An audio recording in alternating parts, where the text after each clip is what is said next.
Bon, la crise de 1929 aux États-Unis avait duré 4 ans et on avait atteint le taux record de 25% de chômage. Quand on se rappelle de la crise de 29, on voit tous ces gens qui faisaient la queue pour les soupes populaires, tous les agriculteurs ruinés. On est en Grèce.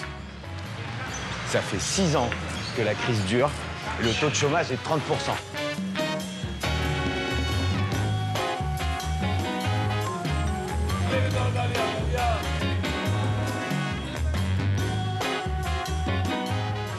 Ici, la crise se voit pas trop parce que les Grecs, ils ont un petit truc en plus. Voilà.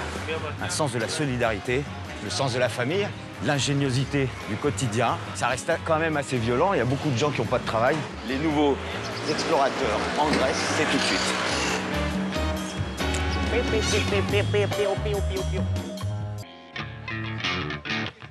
11 millions d'habitants et 330 milliards d'euros à rembourser aux banques internationales. Chaque Grec, à sa naissance, doit déjà 35 000 euros. Et c'est pas dit qu'il trouve un job avant ses 30 ans. Bienvenue en Grèce, un pays en faillite. Plus de 30% de chômage, 60% chez les moins de 30 ans. Éducation, services publics, mais aussi et surtout la santé, toutes les dépenses de l'État ont été coupées de plus de 50%. Mais quand on débarque à Athènes, la crise ne saute pas aux yeux. C'est à quelques kilomètres du centre que les symptômes sont les plus visibles. Et c'est là-bas que des héros du quotidien y ont installé un hôpital pour soigner ceux qui n'ont plus rien.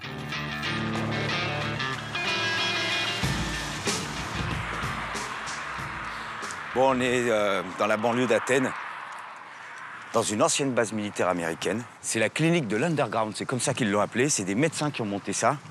On les appelle les Robins des Bois de la santé. Parce que la santé pour les Grecs, avant, c'était gratuit. Maintenant, c'est payant. Voilà. Les effets de la crise. Je vous écoute, hein? Enchanté. Enchanté. Vassiliki est le médecin à l'origine de la première clinique entièrement gratuite. Ici, tout le monde est bénévole. Médecins, standardistes et même femmes de ménage. Ils sont plus de 200 à offrir leurs services en dehors de leur travail. Vassiliki, elle, a réduit son activité professionnelle de moitié pour gérer l'hôpital et surtout rechercher du matériel médical. La dernière prise à son actif, un équipement complet pour soigner les dents. Hello. C'est consultation dentiste. Dentiste, ok, odontologie. Autre πράγμα που άλλαξε. Maintenant, en Grèce, quand tu n'as plus de travail, au bout d'un moment, l'État ne te rembourse plus rien. Tu n'as plus aucun droit. Et s'il t'arrive un accident ou un événement sérieux, un début de cancer par exemple, il faut payer directement. Mais comme tu ne peux pas payer parce que tu es au chômage, la dette se transmet alors aux impôts et les impôts peuvent t'ordonner une saisie ou l'emprisonnement. Ok. T'es endetté. On doit aller en prison. D'accord, carrément. Waouh, ok. Des femmes qui avaient un cancer du sein au niveau initial, vu qu'elles mettaient 6, même 8 mois pour commencer leur thérapie parce qu'elles n'avaient pas d'argent, elles arrivaient chez le médecin quand la tumeur était aussi grosse qu'une orange.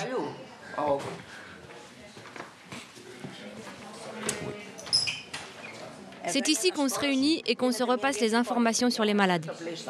Ici, c'est notre secrétariat, c'est l'endroit où on reçoit les patients. On reçoit les appels téléphoniques et on prend les rendez-vous. On gère les dossiers des patients et surtout on vérifie leurs papiers. Il faut toujours vérifier que ce sont des gens qui n'ont plus de sécurité sociale. Qu'est-ce que vous traitez le plus ici? Les nourrissons et les enfants. Ouais. Ça, d'accord. Les enfants. Ouais. Mais excusez-moi, mais moi je suis un peu choqué, dans le sens parce que moi j'ai été en Afrique et l'Afrique c'est pareil, donc la Grèce... Je ne pensais pas que de mon vivant je verrais en Grèce des enfants en malnutrition. Il y a aussi les médicaments périmés que vous pouvez réutiliser. Vous voyez, les médicaments, ici, c'est le miracle, le miracle. Ah oui, d'accord. Ok, donc, ok. Hello.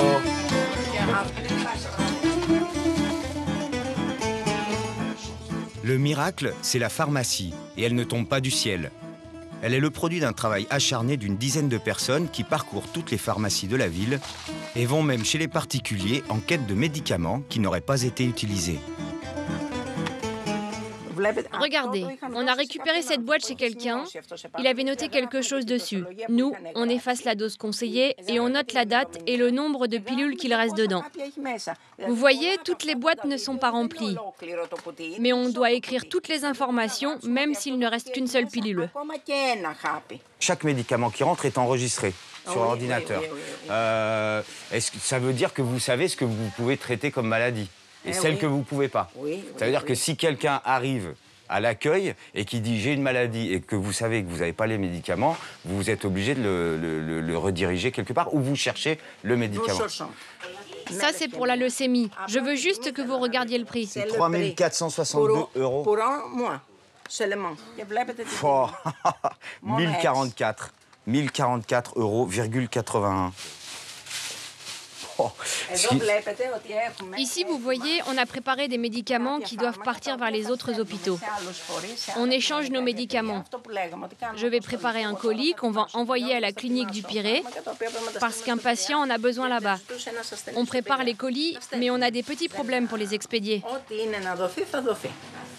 Comme vous n'avez pas d'argent, comment vous faites pour le courrier? Tout le monde participe. Mais on a aussi des volontaires qui font coursier.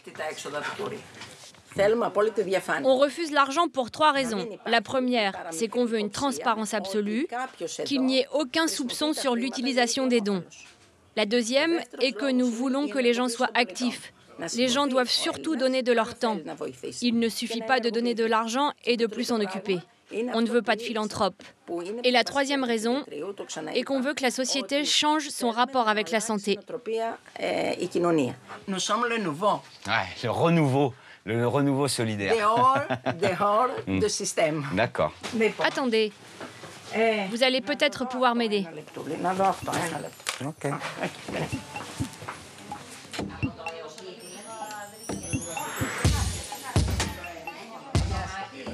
Ok, c'est à l'hôpital social du Pirée qu'il faut l'emmener. Voilà l'adresse et le numéro de téléphone. Ok. Et voilà les médicaments. Okay. Il faut qu'il signe sur ce papier, donc je vais en garder une copie. Ok, you're gonna... It's okay. OK. Yeah. Okay. Thank you very much. Je suis Enchanté. très heureuse que vous êtes ici. Merci beaucoup. Bon, il va quand même falloir que je me fasse traduire l'adresse.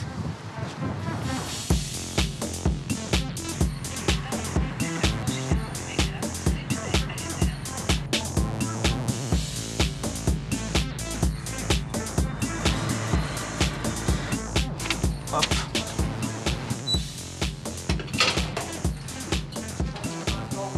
I bring medicaments. OK. Thank you. Bye bye. Bon, maintenant on va manger chez Marie-Hélène.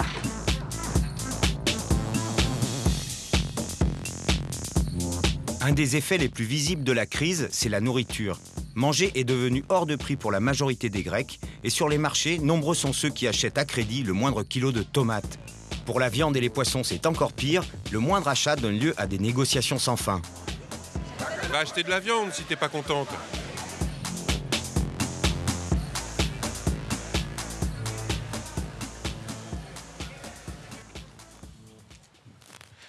Bon, on est à Maroussi, la banlieue nord d'Athènes, le quartier chic de la capitale.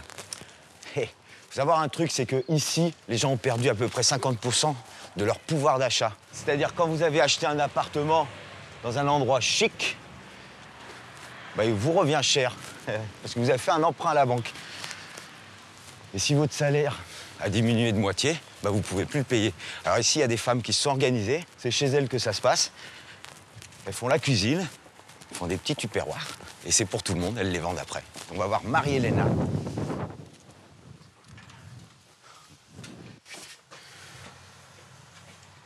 Ok, alors là j'ai un problème.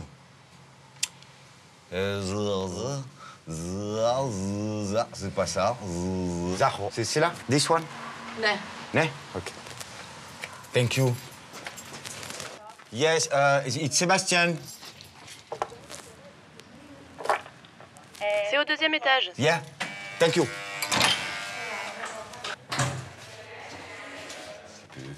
Voilà. Voilà. On est comme dans un placard. Voilà.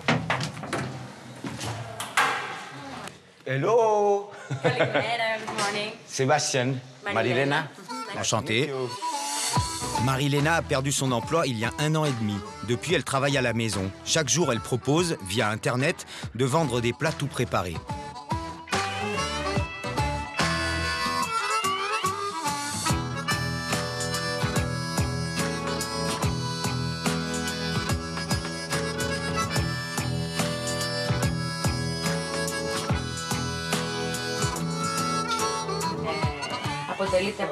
Il y a des poireaux, de la viande hachée, un peu de carottes, des oignons et du fromage. Ok.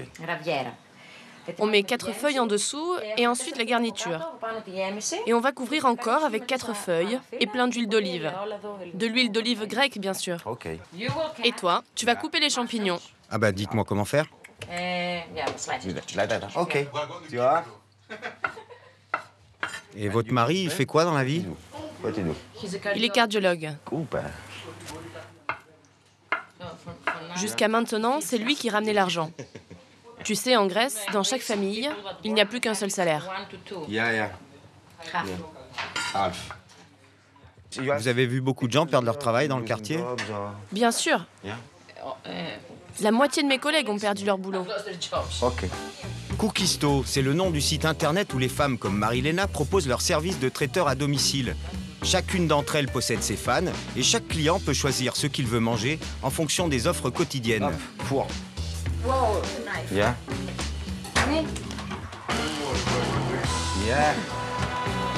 Ok. Pourquoi vous avez fait Cookisto? C'est complètement par hasard. D'abord, j'ai commencé à en donner à mes voisins. Je voulais voir si ma cuisine plaisait aux gens. Et au final, ils ont adoré. Alors quand j'ai perdu mon travail il y a 1 an et demi, j'ai commencé à flirter avec l'idée de le faire de manière plus professionnelle. Et maintenant, je ne sais pas pour les autres cuisinières, mais moi je nourris ma famille gratuitement. C'est parfait. Ouais, pour moi, oui. Tiens, prends le vin. Du rosé. Moi, c'est le vin, pas la cuisine.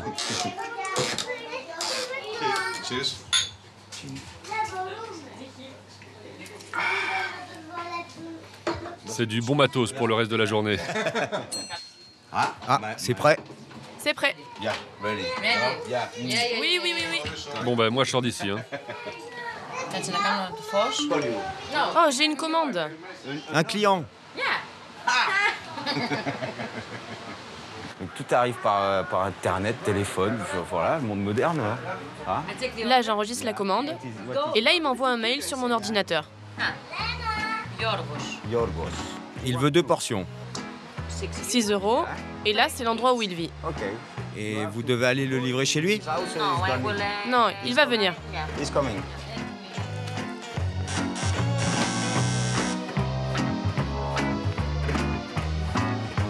Στο δεύτερο. Καλή ώρα. Γεια, γεια. Ça y est, 6 €. Bon, on va manger, nous. Merci. J'adore cette pita.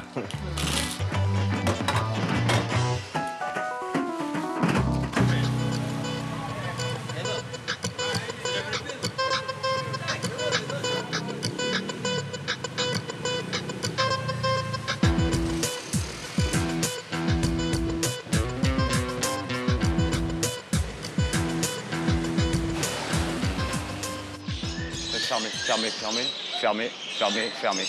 Alors là où les effets de la crise se font le plus sentir, c'est en ville. Et quand on sait que 6 jeunes sur 10 sont au chômage, eh ben, ils n'ont pas attendu longtemps pour trouver une solution. Ils s'en vont à la campagne, essayer de réapprendre, parce qu'ils n'étaient pas habitués à ça du tout, à vivre en autarcie. En 2010, au plus fort de la crise, 2 potes décident d'anticiper leur licenciement et partent vivre dans le petit village d'Agios, situé à 4 heures d'Athènes. En 2 ans, ils apprennent à cultiver ce qu'ils consomment, à fabriquer leurs outils et à construire leur maison.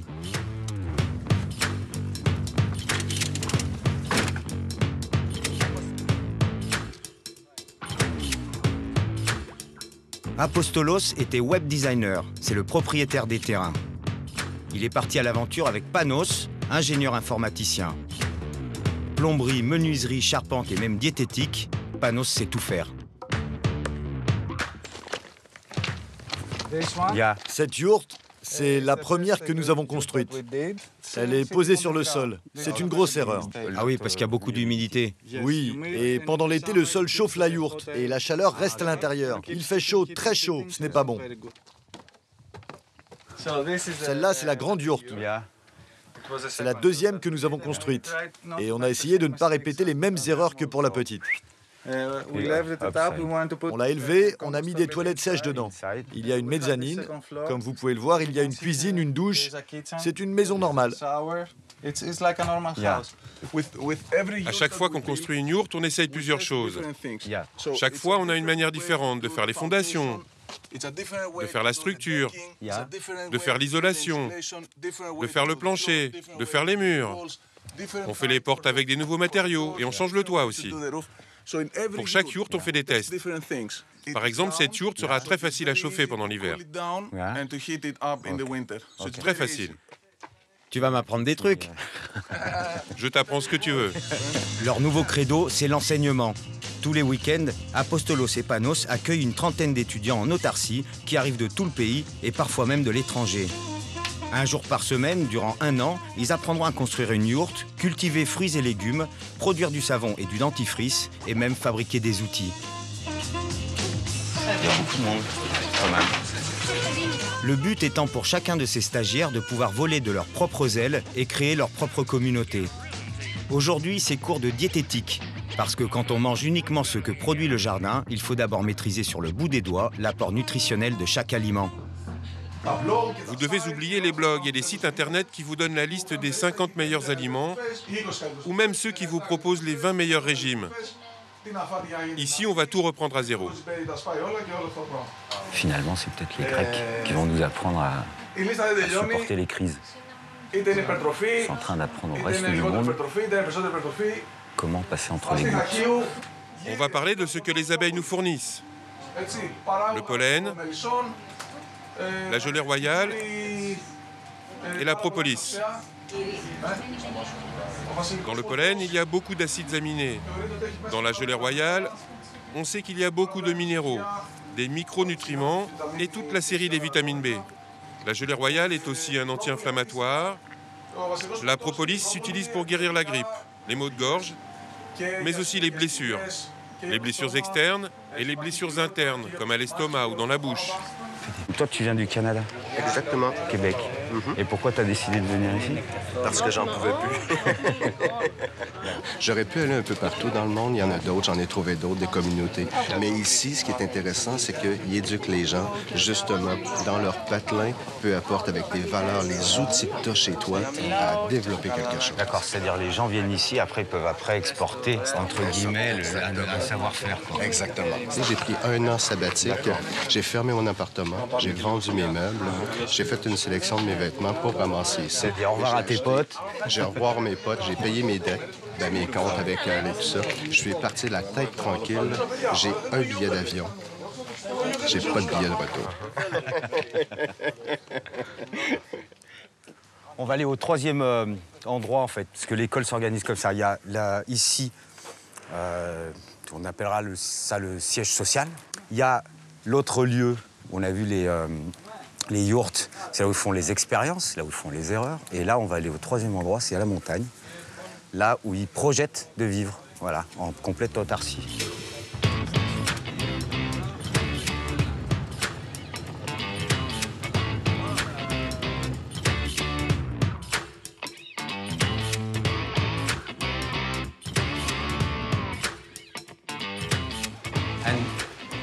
Et vous allez faire quoi ici?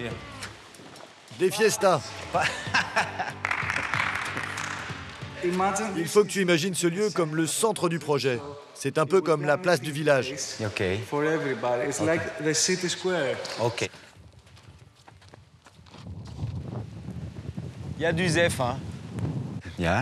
Comme tu peux le voir, nous sommes à un niveau intermédiaire. Quand le lac sera prêt, une fois rempli d'eau, ce sera facile d'arroser tout le domaine. Un lac artificiel pour irriguer plus de 500 arbres et 15 jardins, des panneaux solaires pour l'électricité, 18 yourtes. C'est le projet Télétrion, du nom de la colline sur laquelle Panos et Apostolos ont jeté leur dévolu et où ils projettent de vivre en complète autarcie avec une trentaine de personnes. Pour imaginer le résultat et anticiper au maximum les travaux, ils ont même fait des animations 3D. On aime bien les nouvelles technologies. C'est ce qui nous différencie des communautés d'avant. Nous, on considère la technologie comme un outil et s'il est bien utilisé, ça peut nous aider. On se sert d'abord une petite assiette, comme ça tout le monde en mange, et après tu peux en reprendre. Il y a combien d'ingrédients dans cette salade? Plus de 10. Ah ouais, d'accord. J'ai trop faim. J'arrive pas à parler. En fait, on mange une fois par jour le soir. Et le reste du temps, bon, on prend des fruits. Je suis pas habitué.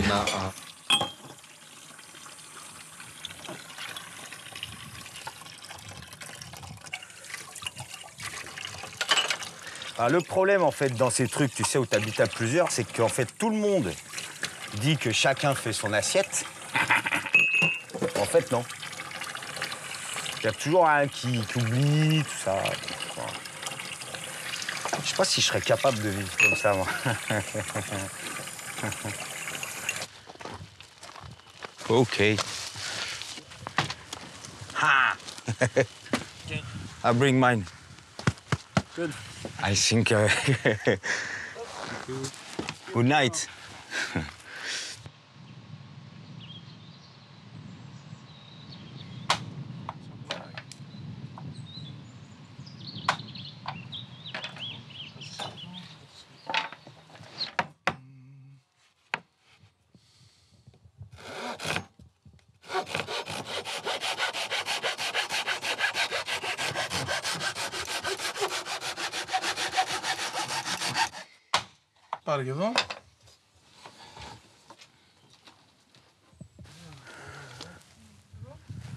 Bon, c'est parti.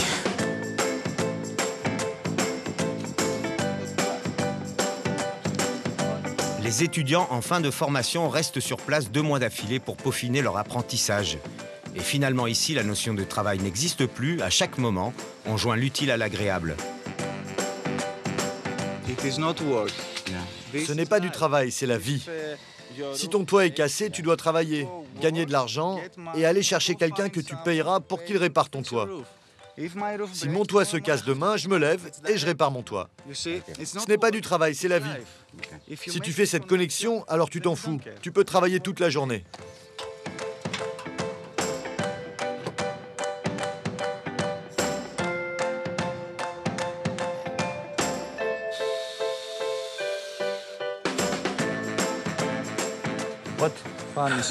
Qu'est-ce que c'est, ça? C'est du citron et de l'huile.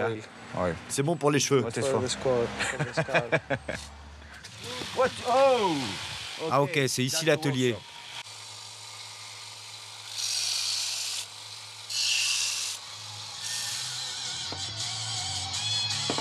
Mais vous avez de l'électricité? Ouais, ouais. Et comment vous la payez? Facile. Comment? Avec de la thune. Oui, mais comment vous avez de l'argent? Avec les séminaires que nous organisons. Il y a une petite participation et ça couvre toutes les dépenses. On va se mettre sur cette table. On fait le dentifrice le plus basique possible. Une dose d'argile blanche et une dose de ça. Du bicarbonate de soude. Et maintenant, une huile aromatique. Tu peux en mettre autant que tu veux. Quand tu mélanges les éléments, ça te donne une pâte très uniforme. Ça ne raye pas les dents. T'en as fait beaucoup quand même. Ça enlève les grumeaux, quoi, l'huile. Tu peux tremper ta brosse et aller te laver les dents.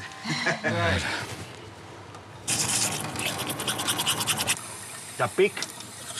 Comme un dentifrice, tout ça.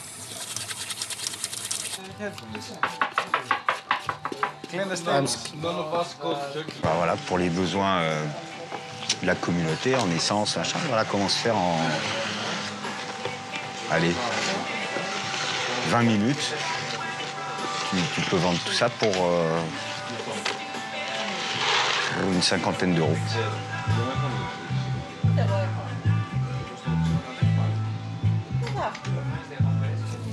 Thank you very much. Very much?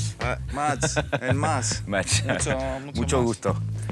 Thank you. Bye. Thank you. Bye bye. Nice to meet you. Ciao. Ciao. Ciao. Ciao. Salut. C'était le nouveau, il est anglais. Il vient d'arriver. Merci bien. Vous aussi, bonne continuation. Alors, j'ai compris un truc. Au bout de 3 jours, hein, c'est qu'ici, en fait, il n'y a pas de tomates, pas de patates, pas de laitue, pas d'aubergines. L'aubergine, c'est important en Grèce. Parce qu'on peut les trouver assez facilement dans les marchés du coin. En fait, ce qu'ils font, c'est des expériences. Donc, effectivement, ils plantent toutes sortes d'espèces d'herbes, de fleurs qui permettent de faire le dentifrice, les essences naturelles qu'ils vendront eux après. Oui, parce que l'autarcie, c'est aussi ça. Chut.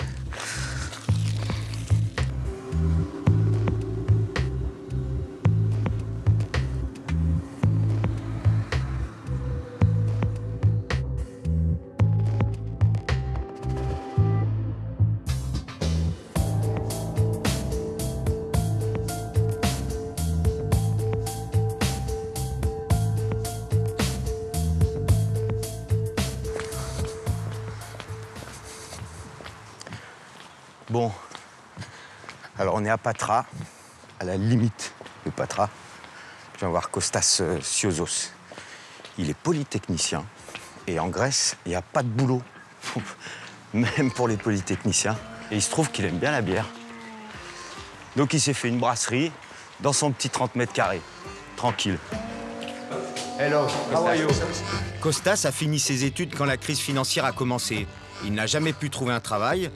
Alors il s'en est inventé un. Est-ce que tu as une idée de comment on fait de la bière? Alors là, pas du tout. Pas du tout? Non, mais je compte sur toi pour apprendre. Avec des récipients récupérés et adaptés, Kostas a fait de son appartement un laboratoire où se côtoient malt et arômes achetés aux 4 coins du monde. Quand une bière se prépare sur le balcon, l'autre est en cours de fermentation dans un frigo. Bon, évidemment, tout ce matériel, c'est un peu difficile à accepter pour ma petite amie. Ici, la production de bière est en flux tendu, 40 litres par semaine. Fabriquer de la bière chez toi, ça coûte vraiment rien. Ça doit tourner autour de 25-30 centimes le demi-litre. Mais c'est très créatif. Et tu la vends? Oui, je la vends dans quelques bars. De manière illégale, hein, bien sûr. À la bière, c'est un produit qui se vend bien. Tu sais, on dit que les gens sont habitués à boire des bières légères, qui n'ont pas de goût. Mais on s'est aperçu que ce n'est pas du tout le cas. Si tu proposes aux gens de la qualité, ils vont l'apprécier. Bon, ça c'est quoi? Alors là, on a le malt. De malt. Que tu broies. Bon, c'est la première fois de ma vie que je fais de la bière. Tu veux que je te remplace? Non, c'est parfait, je suis content de faire de la bière. Ça, c'est une nouvelle technique pour faire de la bière. Ça s'appelle Bruinebag. Parce que le filtrage est fait par ce sac.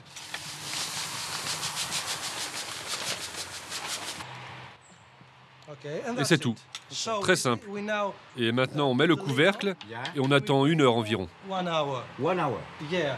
Bon, on va attendre. Je ne sais pas du tout laquelle te faire goûter. Attends. J'aime les servir. Ça doit être une bière que j'ai faite il y a à peu près 1 mois. Elle a 10% de miel dedans. Et elle a aussi un goût prononcé. C'est des arômes que j'ai rajoutés.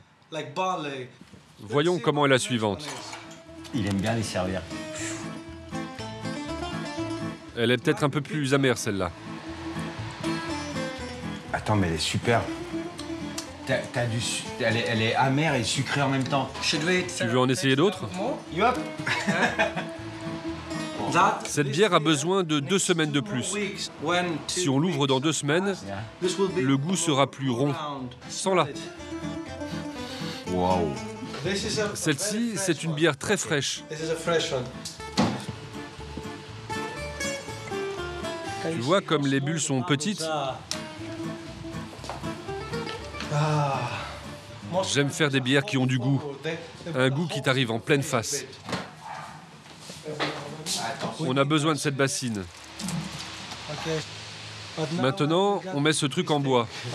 On a 30,5 litres et on a besoin de 30,7. Oh oh, on est très près. Ça, c'est un réfractomètre. Il permet de calculer la quantité de sucre qu'il y a dans le mélange. Il faut qu'on soit proche de 30,10, 30,7. Gravité spécifique. On n'est pas loin de ce qu'il nous faut. Ah, c'est au niveau de la ligne entre le blanc et le bleu. Et maintenant, on connaît la quantité exacte de sucre. Et tu vas voir qu'au bout d'une demi-heure, tout sera concentré. Et là, on aura une bière à 10,50. Ce qui veut dire 5% d'alcool. Dans un petit moment, tu sentiras tous les parfums. Mais il faut attendre un peu.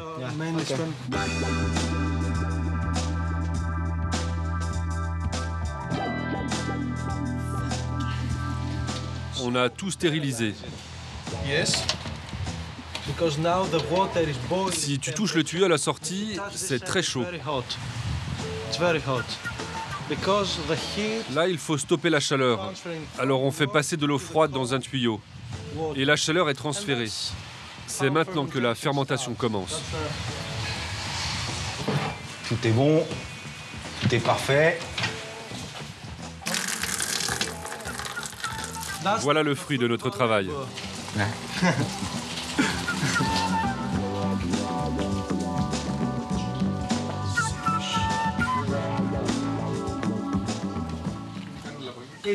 Il faut à peu près 10 jours pour faire 20 litres de bière. Après ça, tu les laisses reposer dans les bouteilles. Mais il faut quand même attendre 2 ou 3 semaines avant de les boire. Après, tu peux refabriquer 20 litres. Faire de la bière à la maison, c'est très facile, c'est pas cher, c'est très créatif. Du coup, tout va bien.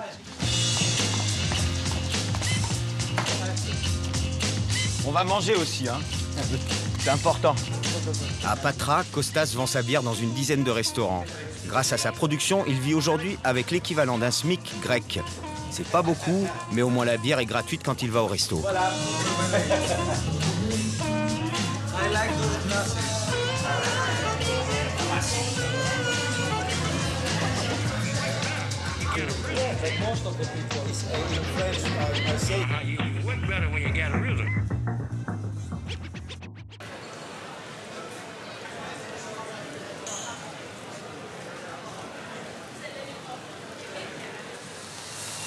Elle était bonne la bière.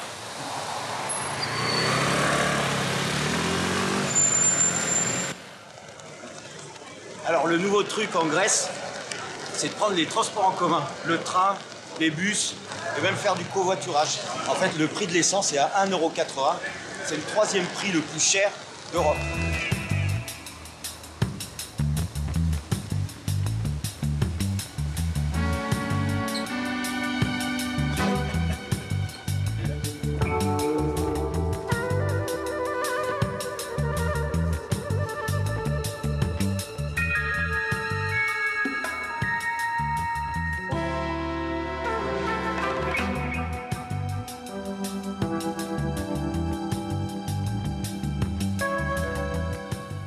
Bon, alors on est à Volos, une ville grecque normale, en pleine crise. Il y a un port, comme dans pratiquement toutes les plus grandes villes de Grèce. Voilà.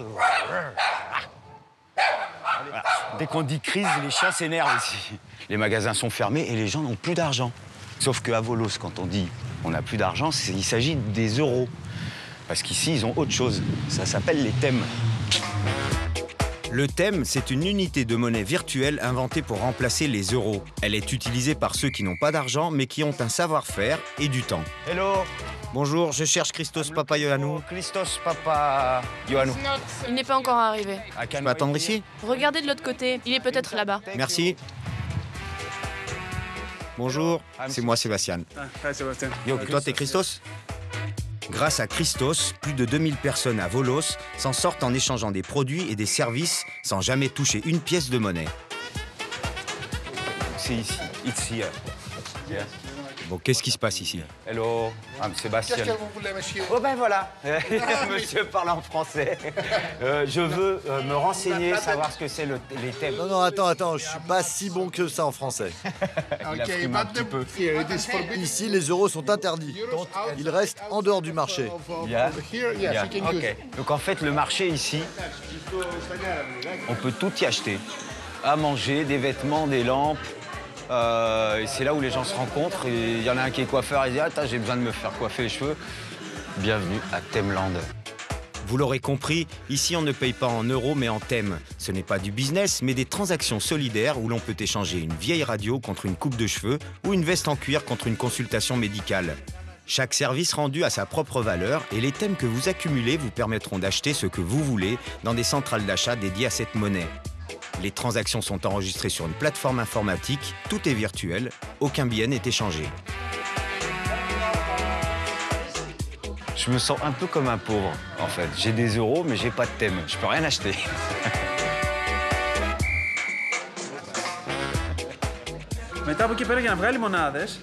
Pour avoir des unités, il faut offrir un service ou un produit à quelqu'un d'autre qui paiera en thème.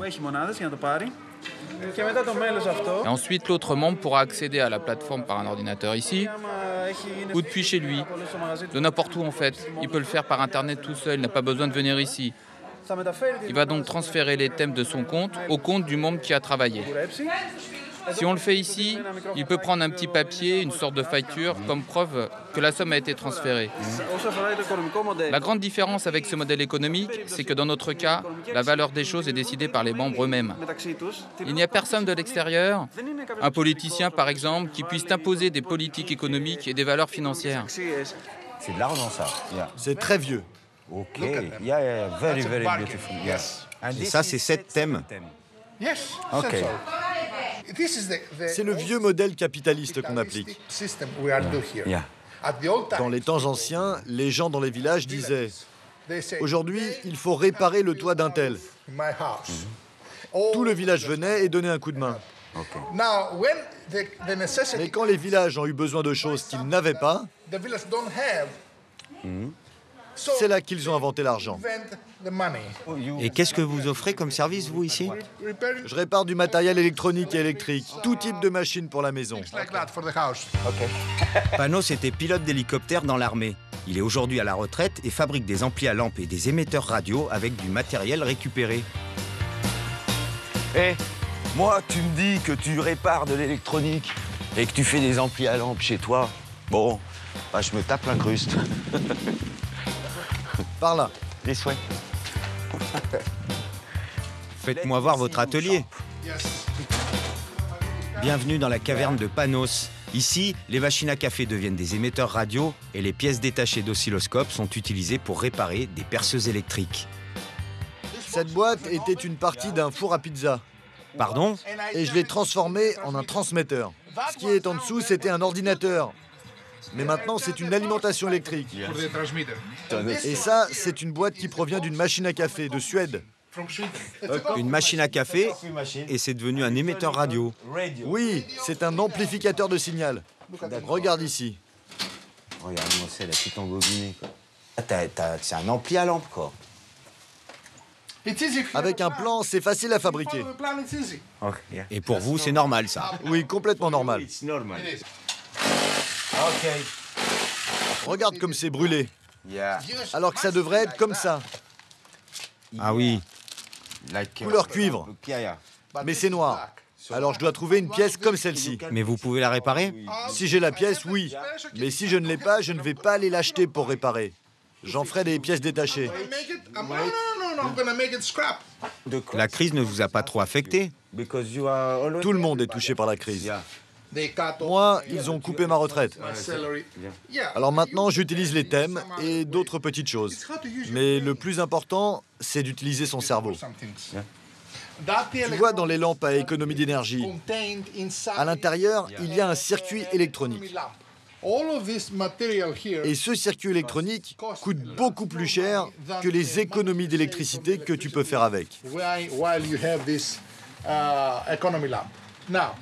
Donc ce qu'il faut faire, c'est garder un seul circuit électronique que tu démontes d'une lampe.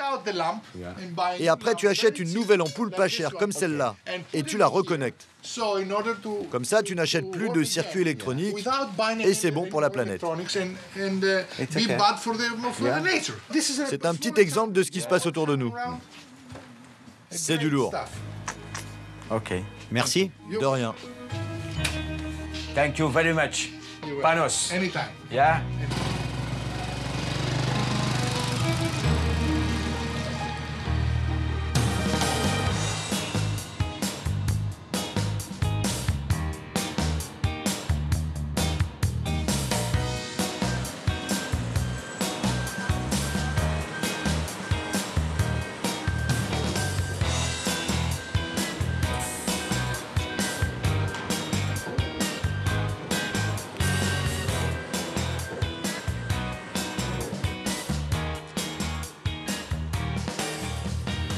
Bon, alors c'est la grève des dockers.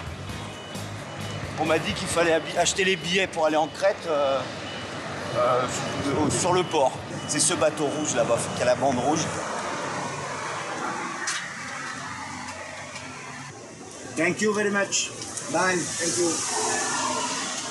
Ça y est, c'est parti. On va en Crète.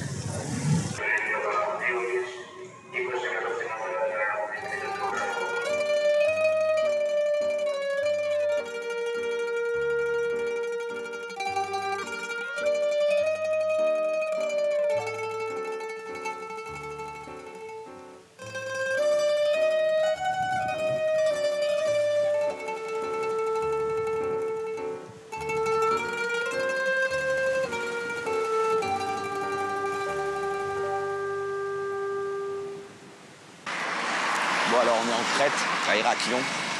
On va aller voir Michaïlis, qui a compris avant tout le monde qu'il fallait être indépendant au niveau de l'énergie, électricité et pétrole. Il faut savoir un truc sur la Crète, c'est que c'est un des endroits au monde où on vit le plus vieux. Il y a beaucoup de centenaires. C'est parce qu'ils ont un régime un peu spécial à base de tomates, feta, huile d'olive et fruits de mer. Et il y a d'autres choses, en fait, des petits secrets. On va aller voir ça.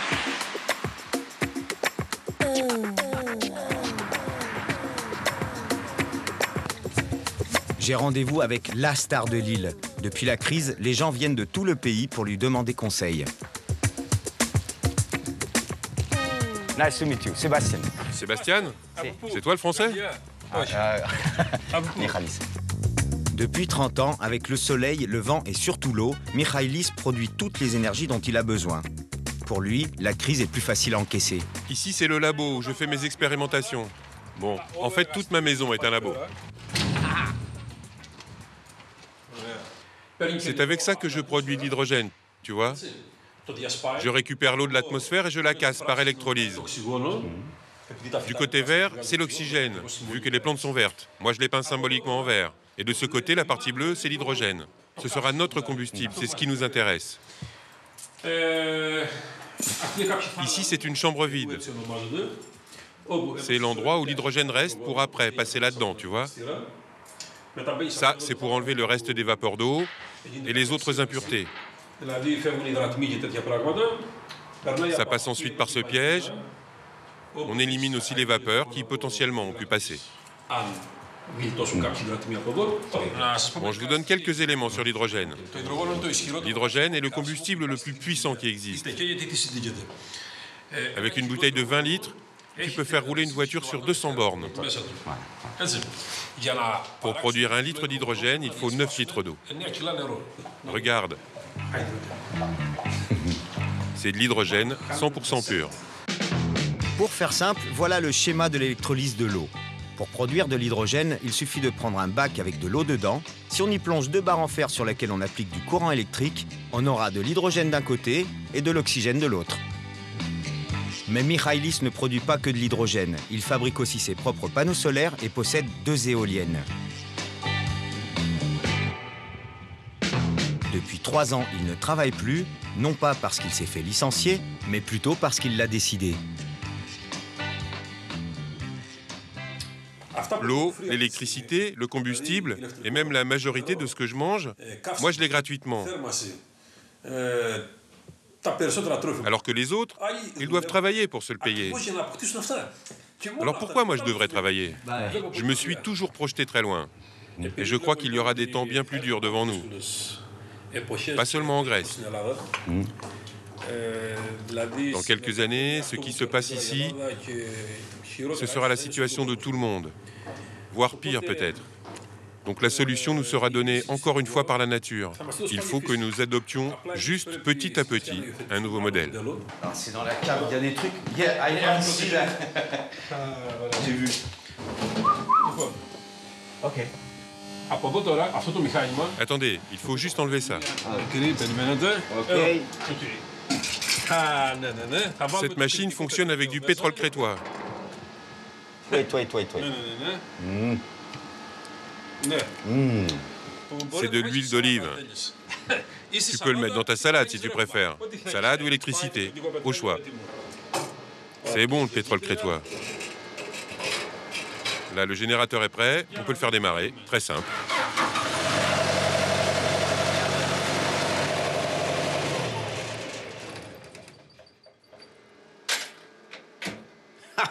Mais c'est peut-être pas une bonne solution parce qu'on va priver l'humanité d'huile d'olive.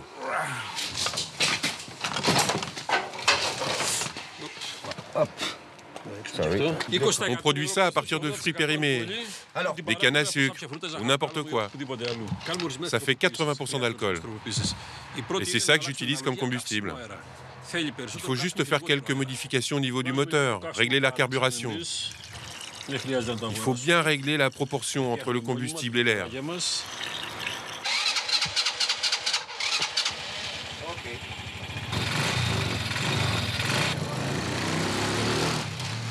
Bon alors Michaelis, il va m'amener voir le vrai régime crétois.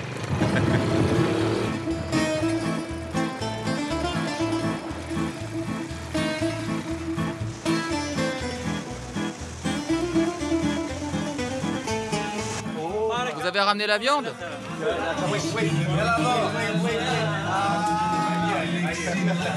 Allez, cul sec.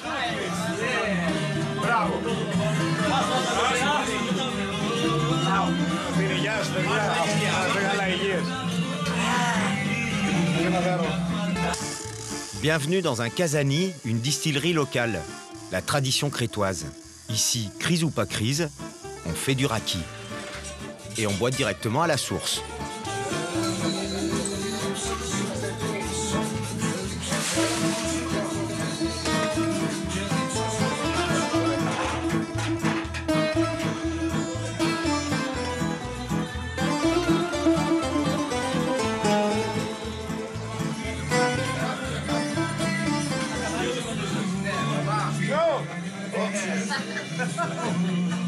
Pas cul sec celui-là. Hein. Non, non, pas cul sec.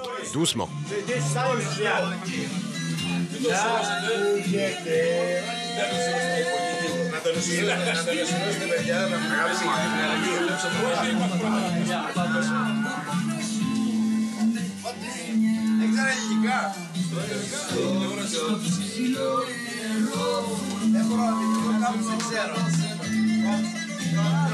C'est donc ça le régime crétois.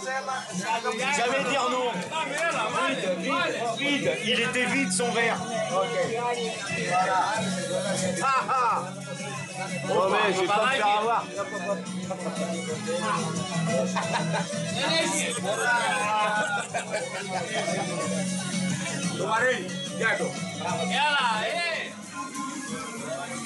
C'est interdit de partir sans une bouteille de raki. Je me demande si c'est pas de l'essence, en fait.